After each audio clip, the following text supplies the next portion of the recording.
कभी सोचा है आपने, जिंदगी में इतने सारे मोड़ आते हैं, इतने फैसले होते हैं, पर अक्सर एक धुंध सी रहती है। मतलब साफ नहीं होता कि भाई जाना कहाँ है, करना क्या है। हर रात शायद ये ख्याल आता हो कि कुछ तो बदलना है, पर क्या, कैसे, ये सवाल बना रहता है। तो आज हमारे पास जो जानकारी है उसी के आधार पर हम इस उलझन को थोड़ा सुलझाने की कोशिश करेंगे। जीवन में क्लैरिटी यानी स्पष्टता कैसे आए, इस पर ना दो बड़े दिलचस्प नजरिए हैं। एक है साइकोलॉजी का और दूसरा है भगवत गीता का। हाँ? देखते हैं ये दोनों हमें क्या सिखाते हैं। चलिए पहले मनोविज्ञान से शुरू करते हैं। हाँ बिल्कुल, साइकोलॉजी का नजरिया काफी प्रैक्टिकल लगता है आजकल की दुनिया में। हाँ, साइकोलॉजी का एक जो मूल सिद्धांत सामने आ रहा है वो ये है, क्लैरिटी कम्स फ्रॉम आइडेंटिटी, यानी स्पष्टता आपकी पहचान से आती है। मतलब जब आप जानते हैं कि आप कौन है, आपके लिए जरूरी क्या है, तो फिर फैसले लेना शायद आसान हो जाता है, क्योंकि वो आपकी पहचान से जुड़े होते हैं। बिल्कुल बिल्कुल, लेकिन यहीं पे जैसा आपने कहा, आजकल की एक बड़ी चुनौती है जिसे पहचान का संकट या आइडेंटिटी क्राइसिस कहा जा रहा है। इसके कुछ कारण भी बताए गए हैं। पहला, डोपामाइन ओवरलोड।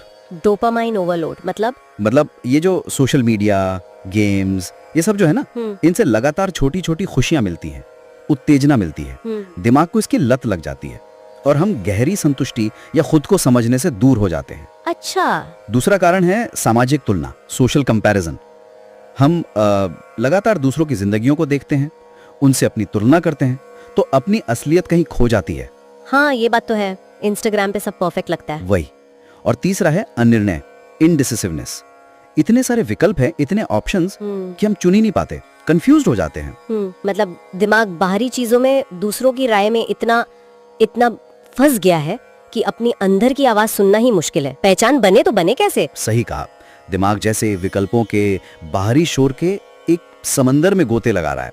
इसी वजह से मन शांत नहीं रहता और वो क्लैरिटी, वो स्पष्टता खो जाती है। हम समझ ही नहीं पाते कि हमारे लिए असल में जरूरी क्या है। तो ये तो हुई मनोविज्ञान की बात जो पहचान पर जोर दे रहा है। अब जरा गीता के दृष्टिकोण को देखते हैं। अर्जुन का उदाहरण बार बार आता है इसमें। अर्जुन कुरुक्षेत्र के मैदान में खड़े हैं, सब कुछ है उनके पास, हुनर, ताकत, संस्कार भी हैं, लेकिन वो स्पष्टता नहीं है, कंफ्यूजन है। बिल्कुल, बहुत गहरा भ्रम था उन्हें, और वहीं श्री कृष्ण ने उन्हें रास्ता दिखाया।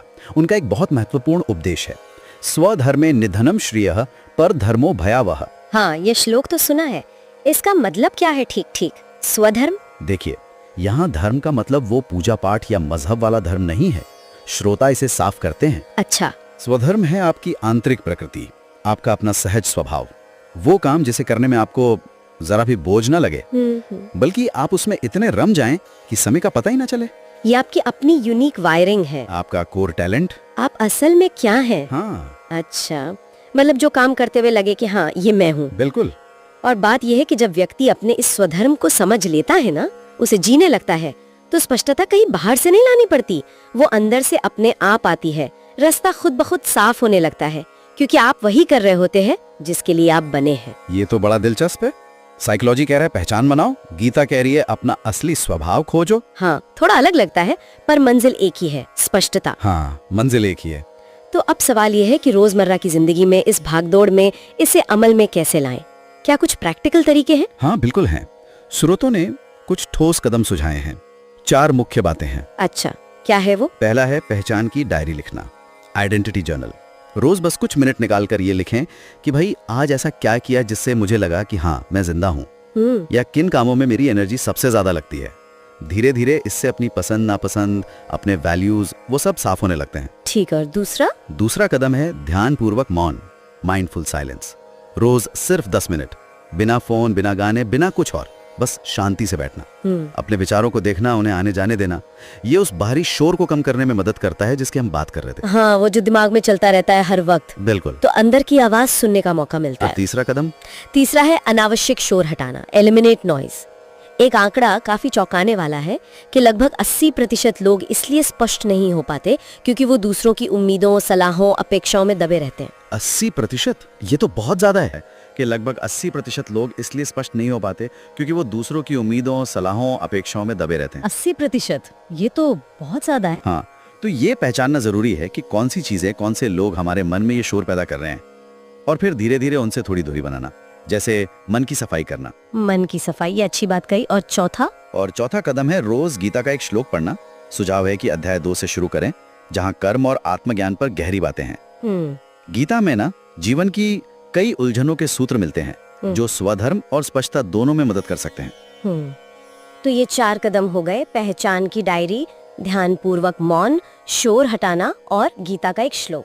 हाँ, ये व्यावहारिक तरीके हैं शुरुआत करने के लिए। तो अगर हम सार देखें तो मनोविज्ञान हमें अपनी पहचान गढ़ने, अपने मूल्यों को समझने को कह रहा है, और गीता हमें अपने अंदरूनी स्वभाव, अपने स्वधर्म को खोजने की दिशा दिखा रही है। बिल्कुल। लक्ष्य दोनों का एक ही है, जीवन में स्पष्टता, क्लैरिटी लाना। हाँ, और इस पूरी चर्चा के बाद ना एक सवाल मन में आता है जो सीधे तौर पर शायद स्रोतों में नहीं है पर उनसे ही निकलता है। गीता के बताए रास्ते पर चलकर अपने स्वधर्म को गहराई से समझते हैं तो वही समझ हमारी साइकोलॉजिकल पहचान को भी ज्यादा मजबूत और साफ कर देती हो।